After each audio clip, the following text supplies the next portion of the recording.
అభివృద్ధి తప్ప సంక్షేమం కూడా చేయరని చెప్పి ప్రతిపక్షాలు బాగా చేసేవారు.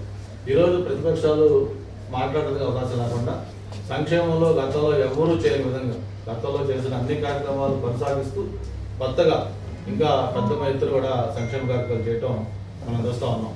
అంతేకాదు నిన్న మనం కూడా చూసాం, మన విశాఖపట్నం సంబంధించిన స్టీల్ ప్లాంట్ సంబంధించి కూడా ఏదైతే ప్రతిపక్ష పార్టీ చేస్తున్న గొడవ కూడా చూస్తూ ఉన్నాం.